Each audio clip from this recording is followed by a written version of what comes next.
ओम शांति। आप सभी का बहुत बहुत स्वागत है आर्ट ऑफ सीरीज के इस प्रोग्राम में। इससे पहले कि हम शुरू करें, 1 मिनट के लिए परमात्मा का आवाहन करते हैं।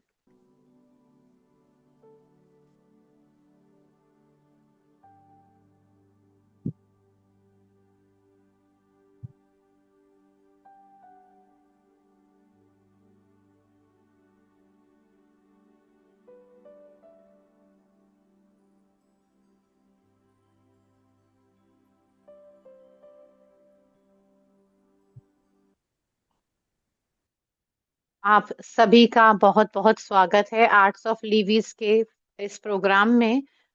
हम जयंती दीदी का बहुत शुक्रिया अदा करते हैं, वो हमारे साथ में हैं अपने बर्थडे वाले दिन।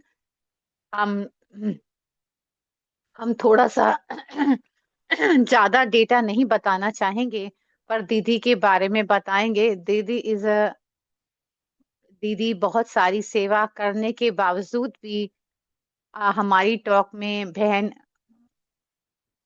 दीदी को हम 5 मिनट जल्दी फ्री कर देंगे, ताकि उनको अगले प्रोग्राम में जाने के लिए थोड़ा टाइम हो। ये एडिशनल एडमिनिस्ट्रेटिव हेड हैं और यूरोपियन डायरेक्टर भी हैं, मिडिल ईस्ट का भी हैं। ये लाइट फ्लाइंग एंजल हैं, हमारे साथ हमारे हमेशा अवेलेबल हैं।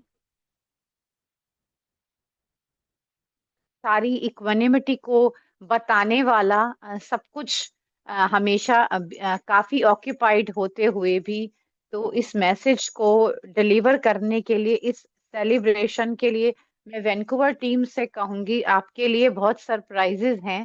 Thank you. ओम शांति। ओम शांति। गुड मॉर्निंग दीदी। Good afternoon. Good afternoon. Good morning. हम बहुत खुश हैं आज आप हमारे साथ स्पेशल टॉपिक पर बात करने के लिए हैं।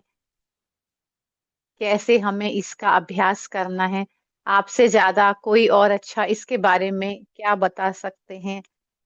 कैसे हमें अपने आप को एक्सप्रेस करना है, इक्वानिमिटी में हमें कैसे हम रह सकते हैं, समभाव। अपने दिल से हम आपका स्वागत करते हैं। हैप्पी 30। बहुत खुश हैं आपका, आपके लिए बहुत ही सुंदर स्पेशल दिन है। कितना हमें आपसे प्यार है, सब परिवार की तरफ से, और ज्यादा करते हैं। इससे पहले कि आप बात करें, अनु बहन कुछ आपके लिए सेलिब्रेशन लेकर आए। सरप्राइज का टाइम है। हाँ, हम इतना स्पेशल दिन है, हम कैसे हम मिस कर सकते हैं। इससे ज्यादा हमारे लिए भाग्यशाली और दिन कौन सा हो सकता है। हम कैसे मिस कर सकते हैं दीदी को। हम कैंडल लगाकर केक काटेंगे। हम पूरे टीम की तरफ से, हर पार्टिसिपेंट की तरफ से, हम कैंडल भी लाइट की है, हमने केक भी रेडी है। यह सिंबलाइज करता है कि आप हमारा जीवन को कैसे अपनी प्रेजेंस से, अपने गाइड से, कैसे उसको आप गाइड करते हैं, हमारे जीवन में आप लाइट दिखाते हैं।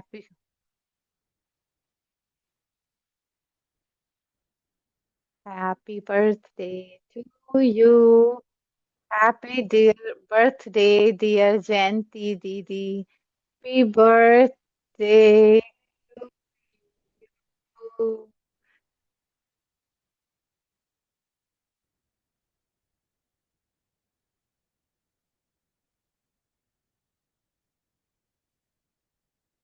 हम केक काटना चाहेंगे, ये लाइट हमारे लिए हमेशा जलती रहे। ओम शांति। ओम शांति। ओम शांति।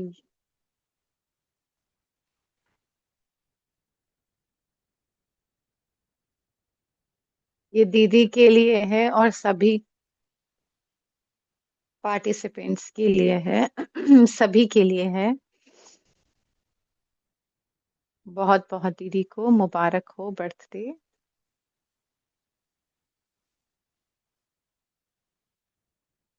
अब आगे चलते हैं प्रोग्राम की तरफ। ये ऐसा दिव्य कोइंसिडेंस होगा।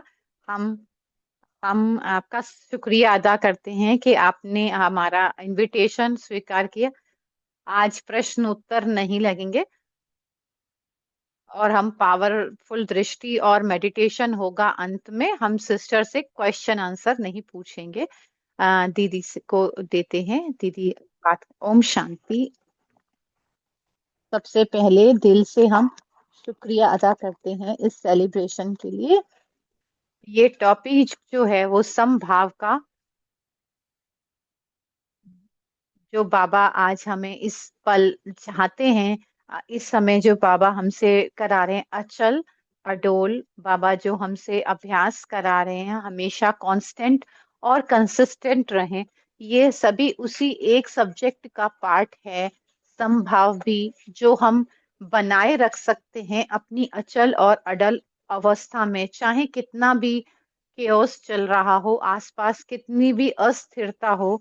सबसे पहले हमें जो अस्थिरता हमारे अंदर है उसको हमें खत्म करना होगा। क्या हम अपनी स्टेबल स्थायी अवस्था को बनाए हुए रख सकते हैं?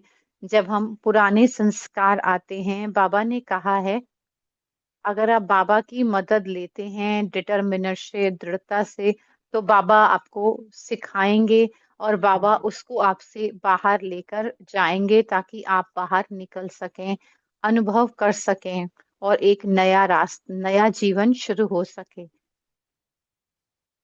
हमें अपने आप को स्वयं ही माफ करना है और बाबा का प्यार लेके, और हमारा दिल जो है वो बेहद और विशाल बने। उस अवस्था में हम, जहाँ हम अपनी गलतियों से स्वयं ही सीखते हैं और हमें रियलाइज करना होता है कि इसको कैसे बदलना है। जब हम इसको रियलाइज करते हैं तो हमें उसको परिवर्तन भी अपने संस्कारों को करना होता है, ताकि हम एक अचल अडोल अवस्था बनाकर रखें। इसके साथ हम हमें स्थिरता और समभाव बनाए हुए रखना है, जो भी बाह्य परिस्थितियां होती हैं। तो पहला स्टेप है, पहला कदम क्या है? इस समभाव को बनाए रखने के लिए, चाहे मेरे भी पुराने संस्कार बाहर आ रहे हों और हम नहीं भी चाहते हों कि वो बाहर आए, तो मैं ये कहना चाहूंगी, कभी कभी जो बिना चाहते हुए भी पुराने संस्कार हमारे बाहर आते हैं, उसके लिए कुछ चीजें सही नहीं होती हैं। दूसरे भी इसको नोटिस नहीं कर पाते, लेकिन हम अपने प्रति देख पाते हैं। जो भी कुछ इसके लिए आता है, ये हमें दर्शाता है कि हमें और ज्यादा पुरुषार्थ करने की जरूरत है। तो ताकि ईगो ना आए कि मैंने तो बहुत कर लिया, अब डन। जब हमारा फिनिश हो जाएगा तो हम तो कर्मातीत बन जाएंगे और फ्लाई कर जाएंगे, उड़ जाएंगे। हम कभी भी ये नहीं कह सकते कि मैंने बहुत कुछ कर लिया है, पुरुषार्थ खत्म हो गया है, तो हम, बाबा हमारे को खींच लेंगे। तो सीखना अच्छा है, मुझे सीखना है और सीखना है और सीखना है। और दूसरी तरफ, और एक बेल हमारे कानों में सुनाई देती है घंटी में, कि मैं अभी तक यहाँ पर हूँ। कुछ ऐसी बातें आती हैं जो हमें कहती हैं कि अभी हमें फिनिश नहीं किया है। तो हमें उन सबको, उस पर्टिकुलर संस्कार को हटाने के लिए सब कुछ जो भी करना था वो मैंने अभी नहीं किया है।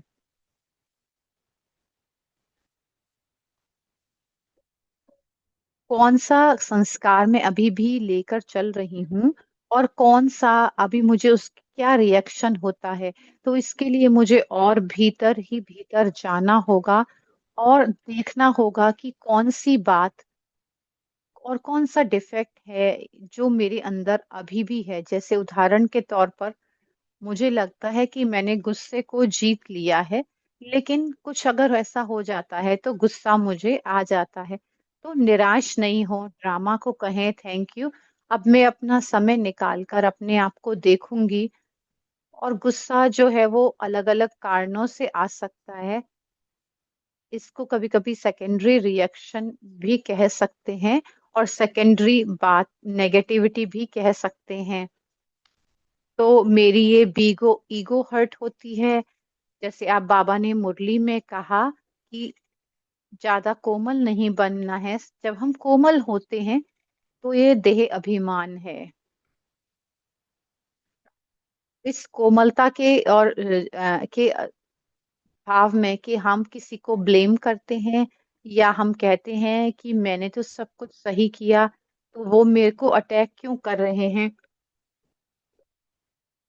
मुझे ऐसा क्यों कह रहे हैं? लेकिन अगर हम शांत रहते हैं, लेकिन अगर हमारे में समभाव होगा, तो हम उस अटैक जो दूसरे ने हम पर किया भी है, हम उसके थ्रू समभाव से निकल जाएँगे। लेकिन अगर हम रिएक्ट करेंगे कि आपने जो कहा वो गलत है, तो वो जो रिएक्शन होगा या उस गुस्से का जो पार्ट होता है अग्रेशन, वो दिखाता है कि मेरे अंदर कुछ ऐसा है जो अभी सही नहीं है। तो इसीलिए उस परिस्थिति को देखते हुए देखते हैं, लेकिन सही अपने रिएक्शन को देखना है हमें। और जो मेरा रिएक्शन था वो सही नहीं था। क्या हम देह अभिमानी इस एक्सटेंट तक बन सकते हैं कि क्या ये मेरी ईगो है जो ट्रिगर होती है, या मेरे अंदर स्वमान की कमी है, इसीलिए मैं कोमल बन गई? अगर मेरे में स्वभा अगर मेरे में समभाव होगा, स्वमान होगा, वो डिग्निटी होगी, तो हम रिएक्ट नहीं करेंगे। मुझे पता है लोग जैसा भी कहें, जो भी कहें, जो मैं हूँ वह मैं हूँ। मैं इस परिस्थिति से भी निकल जाऊँगी बाबा की मदद से। इक्वानिमिटी का मतलब है कि मैं उस कर्म में हूँ जहाँ पर मैं अपने आप को साफ कर रही हूँ, मैं आगे बढ़ रही हूँ, धीरे-धीरे करके। तो ये चेंज परिवर्तन मेरे अंदर आ रहा है। लोग हमें 1 साल बाद मिलते हैं तो ये कहते नहीं है कि आप परिवर्तन नहीं हुए, लेकिन वो ये देखते हैं परिवर्तन। फिजिकल अपीयरेंस में कुछ नहीं चेंज किया है। अगर वो मेरी आध्यात्मिकता रूहानियत को देखते हैं, तो अगर वो ये कहते हैं आप बदले नहीं हैं, इसका मतलब हम बदले नहीं हैं, तो हम कहीं न कहीं स्टक हैं और अभी हमने अंदर काम नहीं किया है, तो वो हमें करना ज़रूरी है। तो क्या कारण हो सकता है मेरे रिएक्शन का? जब हमें गुस्सा आता है, तो क्या हम उसको समझ सकते हैं?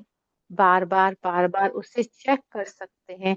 जब हम देखते हैं वो रिएक्शन आ रहा है, उस समय एक पल साइलेंस लेके अपने गहरे अंदर में जाएँ, ताकि जो अंदर से जो आत्मा का पॉजिटिव एट्रिब्यूट है, पॉजिटिविटी का गुण है, उसको बाहर लेकर आएँ और कोई क्वालिटी उसके अलावा नहीं आए। सिर्फ समभाव मेरे अंदर, इसका मतलब है अपने पुराने संस्कारों को देखना, उनको एक्नॉलेज करना कि हाँ, वो हैं। अपनी दृढ़ता से, अपनी हिम्मत से बाबा की मदद लेना। बाबा ने हमें जो मंत्र दिया है, अगर तुमने अगर तुम हिम्मत का कदम उठाओगे, तो मैं तुम्हारी मदद करूँगा। अगर तुम दृढ़ता बनाए रखोगे, तो मैं मदद करूँगा। अगर मेरे में दृढ़ता की कमी है या हिम्मत की कमी है, तो हम वेव करते रहेंगे, हिलते रहेंगे। बाबा हेल्प नहीं कर पाएँगे। बाबा चाहते हैं मदद करने के लिए, वो मदद मेरे तक पहुँच नहीं पाएगी, क्योंकि मैं एक दूसरे लेवल पर हूँ। उस लेवल से निकल कर मुझे ऊँचा उठना होगा, तो बाबा की मदद मिलेगी, तभी परिवर्तन संभव हो पाएगा। और संभाव जब हम दूसरों का संस्कार देते हैं, उस समय संभाव कैसे बनाए रख सकते हैं? हम दूसरों को देखते हैं, हम उनको अपना ध्यान देते हैं, उनको प्यार देते हैं, और वो प्यार भी जेन्युइन होता है, ऊपर-ऊपर का नहीं होता। और मुझे उनसे वापस में कुछ भी नहीं चाहिए, मैं उनको सपोर्ट करती हूँ। और फिर मैं देखती हूँ वो बदले नहीं हैं, वो फिर भी नहीं बदले हैं, तो फिर और हम कहते हैं कि वो चेंज नहीं होंगे। ये तो श्राप देना हो गया दूसरे ब्राह्मण को कि ये कभी बदलेंगे नहीं। मैं देखती हूँ कि वो अभी बदले नहीं हैं, लेकिन हम यह एप्रिशिएट करें कि वो लगातार बाबा का पकड़े हुए हैं, बहुत ही अपने किसी संस्कार पर काम कर रहे हैं, लेकिन उन्होंने छोड़ा नहीं है। अगर उन्होंने नहीं छोड़ा है वो पुरुषार्थ, तो मैं उनको कैसे छोड़ सकती हूँ?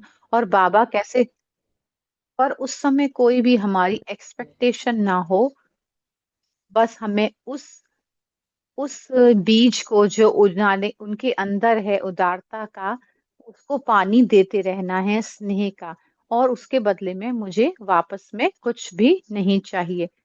अगर मैं ये देखूँ इतने सालों में दूसरों ने मुझे कितनी मदद दी है, मुझे लगा मैंने सही किया है, पर वो सही नहीं था। लेकिन बाबा ने फिर भी मेरा हाथ नहीं छोड़ा। बाबा लगातार सपोर्ट करते रहे, गाइड करते रहे।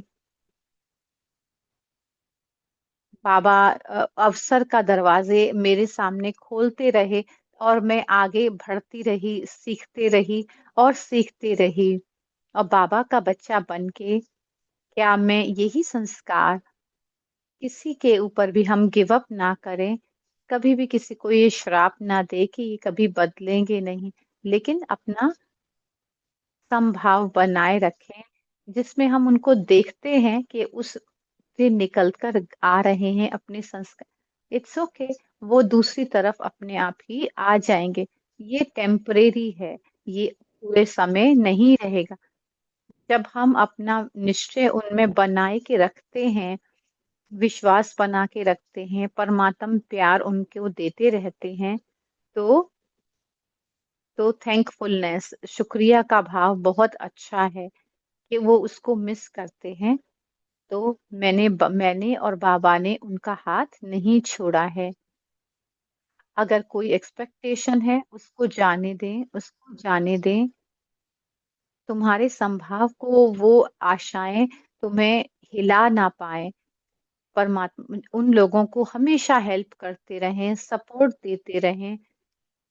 बाबा उनको ज़रूर मदद करेंगे, जहाँ तक उन्होंने पहुँचना है, बाबा उनको अपने डेस्टिनी तक ज़रूर पहुँचाएँगे। तीसरी बात है, कभी-कभी अनएक्सपेक्टेड चीज़ें जिनकी हमने कभी सोचा भी नहीं था, ऐसी बातें हो जाती हैं, ऐसा हो जाता है, जैसे मेरे घर में आग लग जाती है, मैंने कभी ये कल्पना में भी नहीं सोचा था।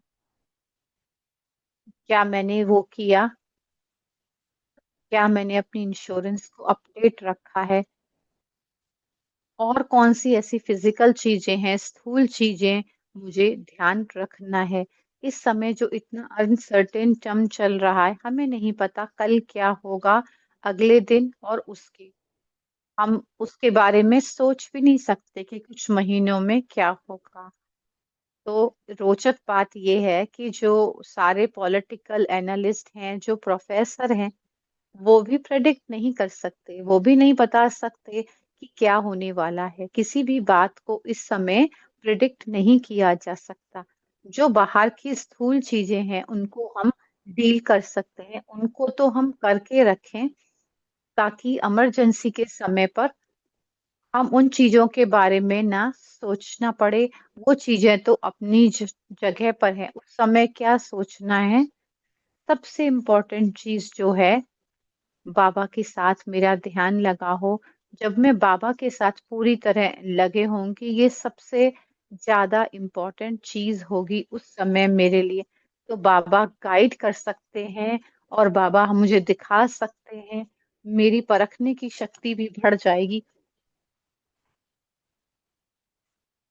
उस समय हमने जो अपनी प्रिपरेशन करनी थी, कर ली। मैंने इंश्योरेंस बना कर रखी, फूड तैयार रखा, जो भी कुछ हम करना चाहिए था, वो सब करके रखा, और फिर अब मुझे क्या करना है, बस बाबा के साथ में रहना है। बाबा अपने आप टचिंग देंगे, बाबा गाइड करेंगे कि क्या करना है। लेकिन उस समय अगर ये होगा कि बहुत कोलाहल है, हलचल है, हम अपनी अपनी चेकलिस्ट देखें, उस समय नहीं, इमरजेंसी के टाइम वो 3 महीने 6 महीने पहले ही हमें करके रखना है। जैसे उदाहरण के तौर पर अपनी इंश्योरेंस घर की चेक करें, अपने हेल्थ की इंश्योरेंस चेक करें, और ये ध्यान रखें कि आपके स्टॉक में खाना है, पानी का कुछ अरेंजमेंट हो। चाहे आप एक इंडिविजुअल के लिए तैयार कर रहे हैं और परिवार के लिए तैयार कर रहे हैं, या आपके कम्युनिटी में आप ज़्यादा लोगों के लिए प्रिपेयर कर रहे हैं, तो कैलकुलेशन करें कि क्या ज़रूरत है। जो कुछ हेल्प ले सकते हैं आप उनसे। अगर आप अकेले रहते हैं और दूसरे जो कम्युनिटी में हैं वो भी हेल्प करेंगे आपको। अगर आप कम्युनिटी का की हेल्प करते हैं तो हमेशा मदद तो होती है। फिर हम चीज़ों को सॉर्ट आउट करके ट्रैक पर ला सकते हैं। तो हमें वो करना चाहिए जो हम कर सकें उस ध्यान से। जो भी चीज़ें मुझे करनी है, बहुत सारी चीज़ें मटेरियल बाहर है। गवर्नमेंट जो इमरजेंसी ब्रीफिंग दे रही है, साइंटिस्ट भी भेज रहे हैं, और ब्राह्मण, तो उससे हम अपनी लिस्ट बना सकते हैं कि क्या करना है और क्या नहीं करना है।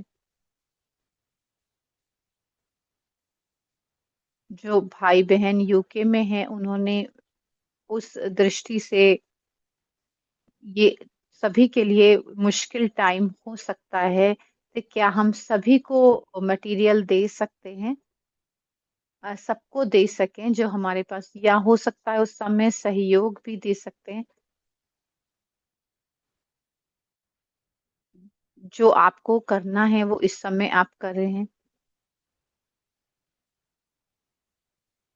इसके लिए पोर्ट होगा, क्लाउडिया सिस्टर भी आपको इन्फॉर्मेशन बताएंगी। आप स्टूडेंट्स के साथ शेयर कर सकते हैं, अपने नेशनल कोऑर्डिनेटर से कनेक्टेड रहें। तो एक्वानिमिटी का मतलब होती है जब हमने सब कुछ फिजिकल कर लिया होता है। ऐसा है जैसे कि अगर हम किसी चीज को पोस्टपोन करके ये सही रहेगा, आप कुछ नहीं करते, तो दिन बाय दिन तो चीजें, कोई दर्द है शरीर के अंदर, मान लो क्लाउडिया सिस्टर तो डेंटिस्ट हैं, तो आप उनसे कहेंगे कि आपके दांत का दर्द बढ़ता गया, आपने ध्यान नहीं दिया और आप वहां पहुंचे।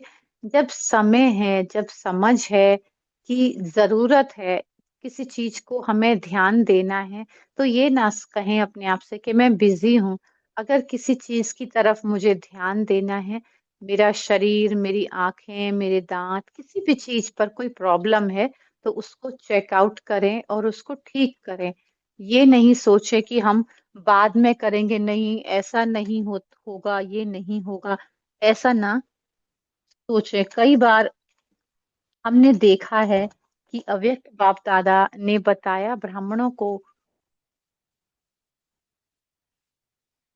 जो ठीक नहीं थे, कि आपने पहले से क्यों नहीं ध्यान रखा। हमने बाबा को सुना ये कहते हुए। 2 केसेस तो मुझे याद हैं। आत्मा ने जब शरीर छोड़ दिया, बाबा ने जब उस सेंटर के लोगों से, जब बाबा बात कर रहे थे, तो बाबा ने कहा, सेम चीज कही, आत्मा शरीर देर से भी छोड़ सकती थी, ऐसा हो भी सकता, लेकिन इसके लिए हमें पहले से सावधान होना जरूरी था। एक लेवल पर तो देखें तो ये एक हो गया। बाबा इसलिए क्यों कह रहे हैं, ताकि दूसरे उस सिचुएशन से सीख सकें, क्योंकि दूसरों ने देखा कि ये व्यक्ति मुश्किल समय से निकल आए हैं, लेकिन उन्होंने अपने अपने लिए कुछ ऑर्गेनाइज नहीं किया, हेल्प नहीं किया। तो उस व्यक्ति ने ये भी कोशिश नहीं की कि वो मदद ले, उसके आसपास के लोगों ने भी उसको एनकरेज नहीं किया। तो अगर एक को कुछ होता है तो बाकी लोग सीख सकते हैं। तो बाहर कुछ भी हो रहा है, क्या हम उस चीज को, जो बाह्य चीजें हैं, उनको हम ठीक से रख सकते हैं, उनका ध्यान रख सकते हैं, ये हमें जरूर देखना है।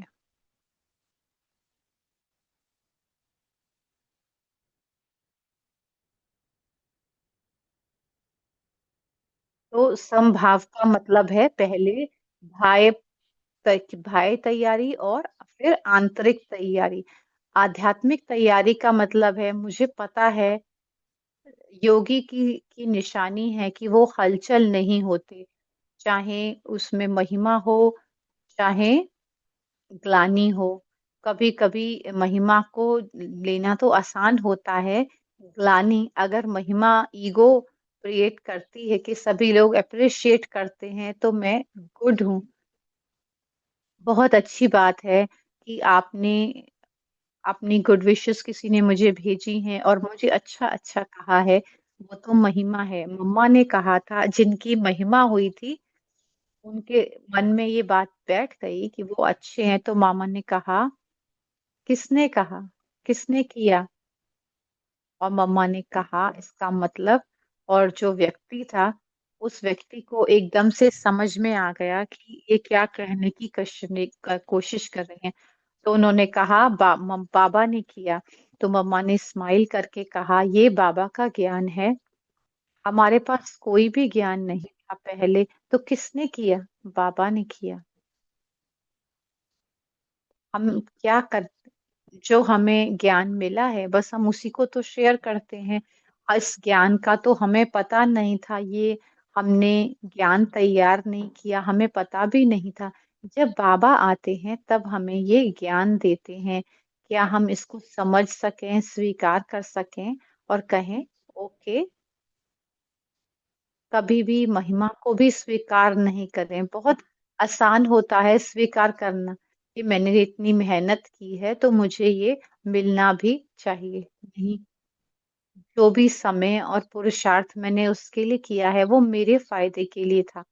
लेकिन बाबा ने मुझे वो इन्फॉर्मेशन दी थी, जो मैंने यूज़ करी अपने बातचीत में या दूसरों के साथ मैंने शेयर करी। कभी मुझे ये नहीं कहना है कि मैंने दिया, जब ज्ञान देने की बात आती है। जब कोई मेरे वर्च्यूज़ पर कुछ कहता है, गुण पर, आपने ये कहानी सुनी होगी, मैं फिर से रिपीट करती हूँ। दादी ऑक्सफोर्ड में थी, लंदन में। वो 45 मिनट के लिए वॉक पर जाती थी। कभी एक दिन भी वो मिस नहीं करती थी। बारिश भी होती थी तो हम लोग अम्ब्रेला लेकर जाते थे, वॉक करते थे। एक बहन, वो दादी के बहुत पास में थी, बहुत नज़दीक थी।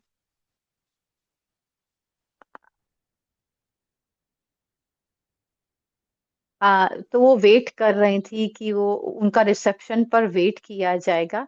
तो वो सिस्टर आई, सिस्टर से कहा, सिस्टर वॉक करने के लिए चलो। जब वो बाहर गए वॉक करने की, वो एक दूसरे की भाषा भी नहीं जानते थे। दादी इंग्लिश नहीं बोलती थी, वो हिंदी नहीं बोलती थी, बहुत ही कम इंग्लिश बोलती थी। लेकिन उनको दिल का कनेक्शन था, वो एक दूसरे को समझ गई बहुत ही कम शब्दों में। दादी ने उनसे पूछा कि बाबा ने आपको चूज़ किया क्योंकि आपको पहले ही आपको, आपके अंदर करुणा थी, आपके अंदर सत्य भाव था, आपके अंदर सेवा भाव था, गरीबों की सेवा, और आपने अपने अपने आराम के बारे में नहीं सोचा। तो ये सब ज्ञान ज्ञान से पहले था। दादी बहुत यंग एज में थी, बहुत कम, वो 5 या 6 साल की थी, उन्होंने सेवा की है। तो उन्होंने बाबा के पास आई, तब भी वो सेवा करने का तरीका बदल गया था, लेकिन वो सेवा कर रही थी। दादी ने कहा, आपका क्या मतलब? उन्होंने कहा, आपके और भी गुण होंगे जो बाबा ने आपको देखा होगा, इसलिए बाबा ने आपको आपका चूज किया, इंस्ट्रूमेंट बनाया। दादी ने कहा, नहीं, सभी गुण जो मेरे पास हैं, वो या तो पहले कल्प से आए हैं, पिछले साइकिल बाबा ने मुझे वो गुण दिए, तो वो अभी तक अंत, कल्प के अंत तक भी मेरे में थे। थोड़ी-सी करुणा, दया ये इससे इतना नहीं है, ये सब बाबा के उससे ही आई हैं। और फिर बाबा ने इसको दोबारा से दिया है ज्ञान, तो फिर से ये वापस आ रही हैं। सोचो, अगर हमारे अंदर कोई अच्छी चीज़ होती है, हमारे अंदर कोई गुण होता है, तो हम कहते हैं ये मेरी विशेषताएँ हैं, मेरे गुण हैं। और ये दादी ने कहा नहीं, ये मेरी नहीं, ये मेरे को लास्ट कल्प में बाबा ने ही दी थी। क्या हम इस बात को याद कर सकते हैं कि जब हमें कोई भी महिमा हमारी करता है? नहीं, मैं नहीं हूँ। ये गिफ्ट है जो परमात्मा की तरफ से मुझे दिया है। मैं इसकी सराहना करती हूँ। मैं परमात्मा से बहुत प्यार करती हूँ और इसकी बाबा परमात्मा से अपने आप को जोड़े रख सकती हूँ। मेरे गुणों की कोई प्रेज़ करे, नो, वो मेरे गुण नहीं हैं। वो परमात्म प्रभु प्रसाद है। मैं खाली ट्रस्टी हूँ, मैं उसको इस्तेमाल कर रही हूँ ताकि मैं अपना भाग्य बना सकूँ। लेकिन अगर कोई मेरी महिमा करता है, क्या तुम बाबा कहते हैं, क्या तुम अपने आप कर सकते हो? मैं एक और कहानी सुनाती हूँ जिससे मुझे भी बहुत अनुभव हुआ, जो दादी गुलज़ार की स्टोरी ब्रजमोहन भाई बता रहे थे कि हमारे यहाँ प्रोग्राम था जिसमें प्रेज़िडेंट, प्राइम मिनिस्टर और चीफ गवर्नर जो मेन व्यक्ति थे, चीफ मिनिस्टर ऑफ दिल्ली, वो हमारे प्रोग्राम में आए। सुबह, दोपहर, शाम एक ही दिन में आए थे, लेकिन अलग-अलग समय पर एक ही ऑर्गेनाइज़ में आते हैं। ऐसा कभी सुना नहीं था, लेकिन ऐसा हुआ कि एक ही दिन में वो आ रहे थे, तो सब बहुत खुश थे। क्या आप कल्पना कर रहे हैं, अगर एक भी व्यक्ति आता है तो बहुत खुशी होती है, लेकिन 3 लोगों ने आना था, इतनी ऊँची-ऊँची अथॉरिटी के। बहुत बड़ी गैदरिंग थी हमारे यहाँ वहाँ पर। वो मधुबन में आए, सभी भाई जैसे बाबा से मिलते थे, बाबा को न्यूज़ देते थे, प्रश्न पूछते थे, चिट-चैट करते थे बाबा के साथ और शेयर करते थे बाबा को शुक्रिया करते थे, बाबा आपकी मदद से ये प्रोग्राम कितना अच्छा हुआ। तीनों लोग आए और इन्होंने ये कहा, बाबा ने स्माइल किया, सुना, जब तक उन्होंने अपनी बात खत्म की, फिर बाबा ने कहा, सफलता के का कारण क्या था? मैं आपको हिन हे बच्चे, योग शक्ति योग शक्ति ने कमाल किया है। योग शक्ति जो है, अपने दादी गुलजार के रथ के बारे में बात कर रहे थे। योग शक्ति इस बच्चे की थी। बाबा दादी गुलजार के तन की बात कर रहे थे जिसने ये बताया। और ये कौन कह सकता है, सभी कहेंगे ये टीम थी, इन्होंने किया। लेकिन दादी गुलजार ने क्या किया? उन्होंने अपनी योग बल से सहयोग दिया जो सबसे इनक्रेडिबल है। मैंने ये किया, अलग-अलग लोग, उनके बगैर ये नहीं हो सकता था, लेकिन ये हुआ क्योंकि वो सभी अपने अपना सहयोग दे रहे थे और बाबा ने उनको टच किया ताकि वो मदद दे सकें, सहयोग दे सकें। तो महिमा जो है वो थोड़ी खतरनाक है और ग्लानि, हाँ, वो हमें सीधा स्टमक पर प्रहार करती है और हम उसके बारे में खुश नहीं होते।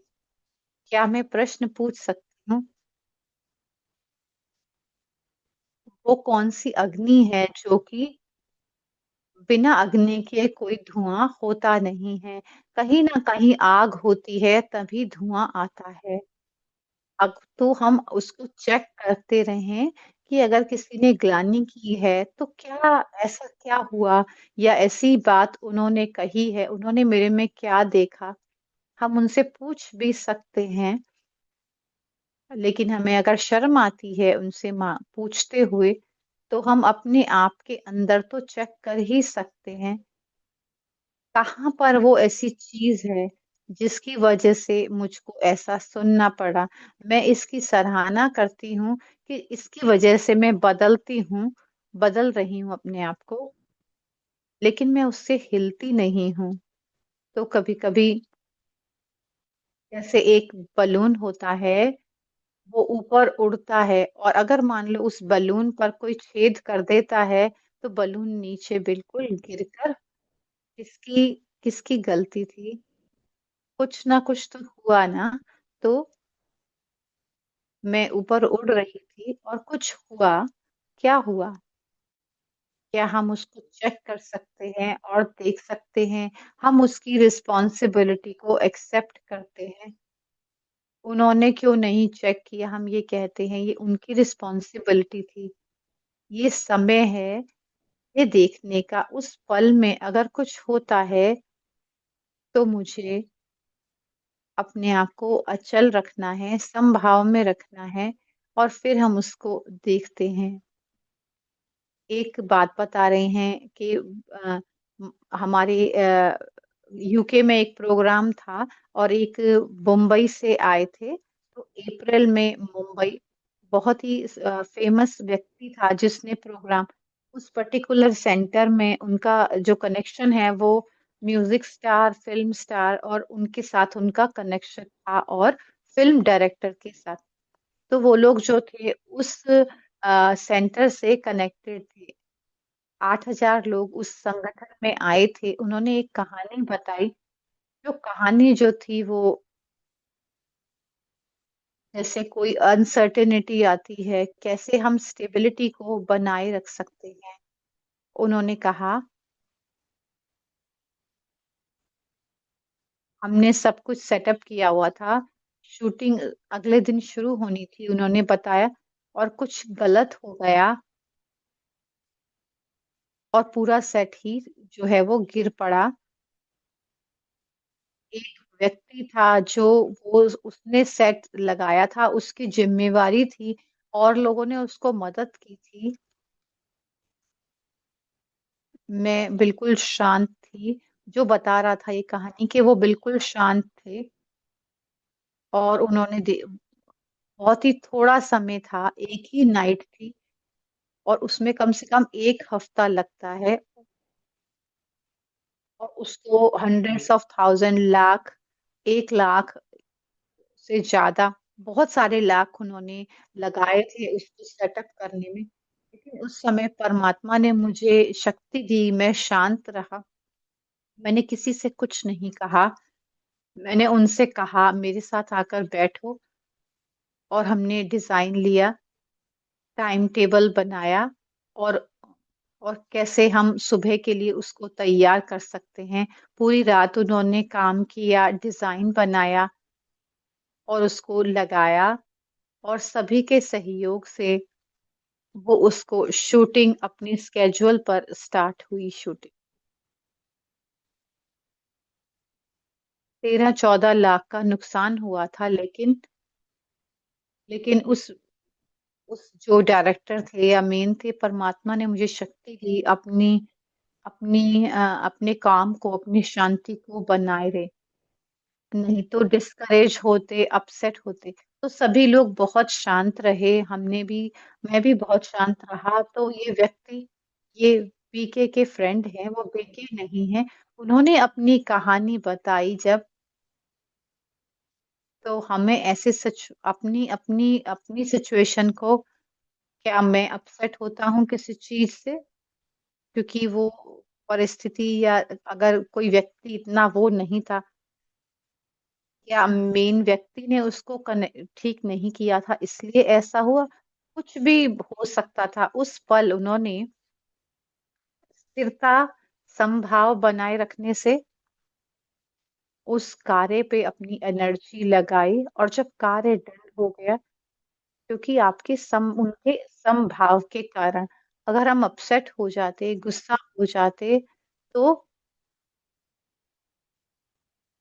जो हमने वो किया जो बेस्ट था अगर हम रिएक्ट करते हैं। लेकिन अगर हम शांत रहते हैं, तो हम दूसरों को भी हम शांत कर सकते हैं, वो भी एक पॉज़ लेकर शांत हो जाते हैं और सबने मिलकर उसको सॉर्ट आउट किया और आगे बढ़े। कैसे हम इस संभाव को बनाए रख सकते हैं, कितना इम्पोर्टेंट है, हम कैसे बना सकते हैं? एक शब्द जो हमें हमेशा याद रखना है वो है अभ्यास, दूसरा शब्द है प्रैक्टिस, दूसरा शब्द भी क्या है? तीसरा शब्द भी है प्रैक्टिस। तो पहला भी शब्द प्रैक्टिस, अभ्यास, अभ्यास, अभ्यास। तो ये सब कुछ डिपेंड करता है हमारे अभ्यास पर। अगर हम अभ्यास नहीं करते तो हम कहीं नहीं पहुंच सकते। लेकिन अगर हम अभ्यास करते हैं, मान लो कोई बीच में गलती भी होती है, लेकिन हम अभ्यास करते रहें। बाबा की जो मुरलियां हैं हमें याद दिलाती हैं, हर सेकंड आत्मिक अवस्था का हमें याद कराती हैं। उसमें हम देखते हैं कि उससे हम हिलते नहीं हैं, एक साक्षीपन की अवस्था में हम रहते हैं, हम देखते रहते हैं। ऐसा नहीं कि हमने देखा नहीं, हम देखते हैं, हम भाग्य देखते हैं, जिन्होंने कार्य ऑलरेडी किया है, उनका जो भाग्य है, लगाकर हम उस चीज़ को और सॉर्ट आउट कर सकते हैं। हम फॉर्च्यून देखते हैं, भाग्य देखते हैं, हम ट्रेजेडी नहीं देखते, हम सॉल्यूशन क्या है? कॉम रहें, जो भी सीन में आपके साथ हैं, सबका रिस्पेक्ट करते हुए और वो सब हेल्प होते हैं, कर सकते हैं, उनकी हेल्प लेनी है, उनका सहयोग लेकर आगे बढ़ना है।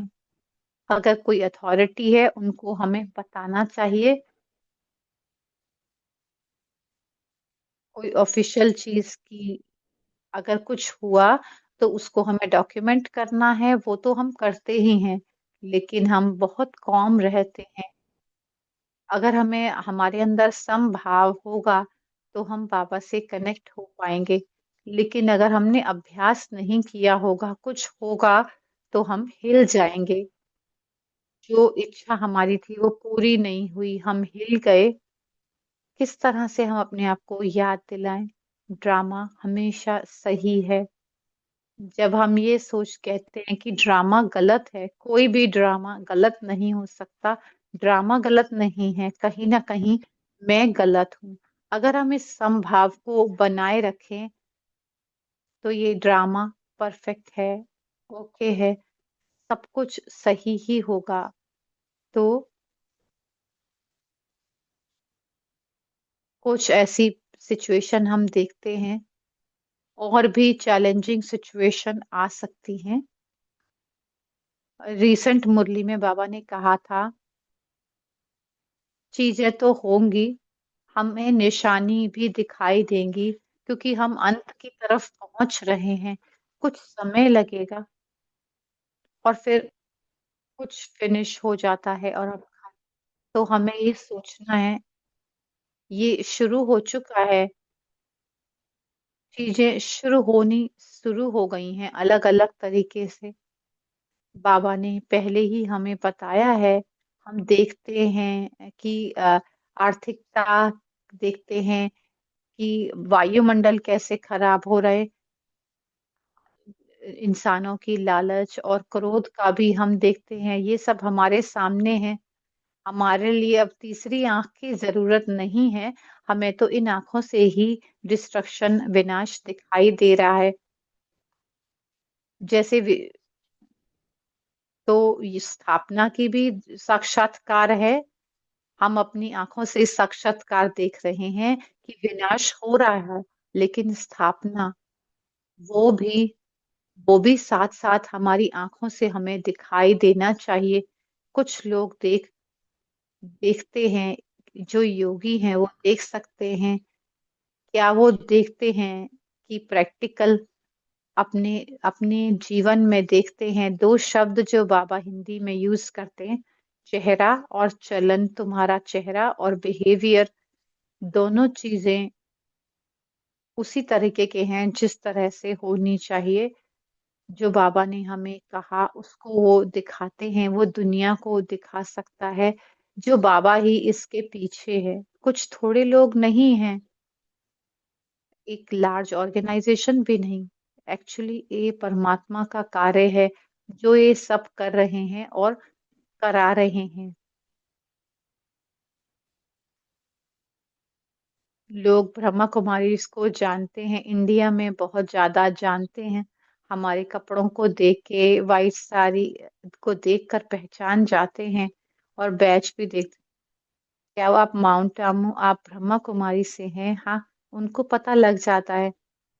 लेकिन अभी तक हमने बाप की प्रत्यक्षता नहीं की है। ये ब्रह्मा कुमारीज ने किया। लेकिन ये ब्रह्मा कुमारीज को बनाया किसने, और इनके पीछे है। अब समय आ गया है कि हमारे चेहरे और चलन से बाबा प्रत्यक्ष हो। और बहुत अच्छा लगा आप लोगों के साथ, बहुत ही अच्छा टॉपिक था समभाव, जो आजकल के समय को देखते हुए बिल्कुल परफेक्ट था।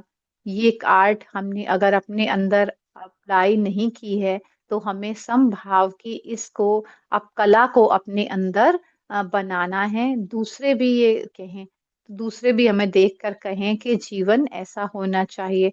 हम बाबा को प्रत्यक्ष कर पाएंगे और पास आ पाएंगे कि इन सब के पीछे जो है वो परमात्मा है।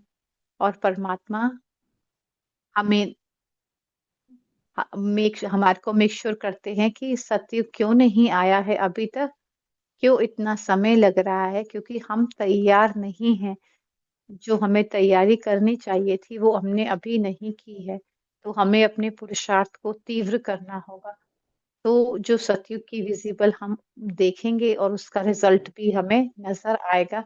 कुछ पल लेते हैं, साइलेंस के पल डालते हैं, ताकि हम अपनी वाइब्रेशंस को शेयर कर पाए, बाबा का प्यार, बाबा की लाइट हम शेयर कर सकें। बाबा हमें वो वरदान देंगे जो हमें आगे बढ़ने के लिए जरूरी है। बाबा कहते हैं मैं आशीर्वाद नहीं, और हमें ऑटोमेटिकली रिसीव होती हैं अगर हम श्रीमत को फॉलो करते हैं, और जो हम बाबा हमें कहते हैं वो हम करते हैं।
थैंक यू, आपका बहुत शुक्रिया। बहुत अच्छा लगा आप सबके साथ। मैं आपको फिर से दुनिया में कहीं न कहीं मिलूँगी, मधुबन में या कहीं न कहीं। Thank you, take care, Claudia बहन, क्लाउडिया बहन, मनोज भाई, थैंक यू। आपने अपने बर्थडे पर हमें ही गिफ्ट दिया है कि कैसे हम समभाव में रहें।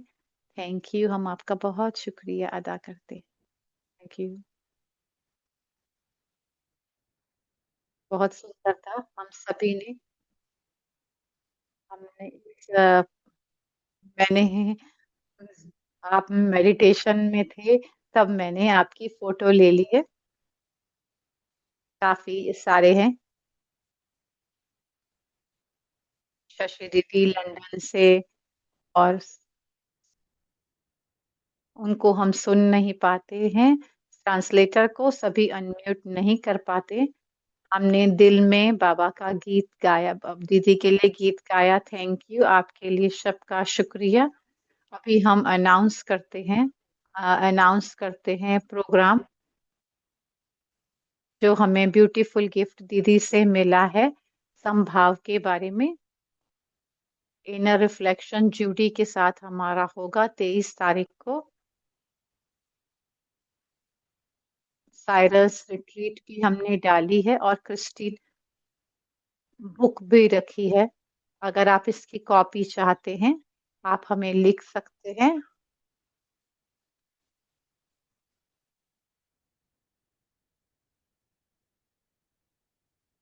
ये हमारी वेबसाइट है, इस प्लेलिस्ट भी है, इसका आप देख सकते हैं। हमारा साथी बनने के लिए इस यात्रा पर हम आपका बहुत शुक्रिया अदा करते हैं। Thank you. ओम शांति।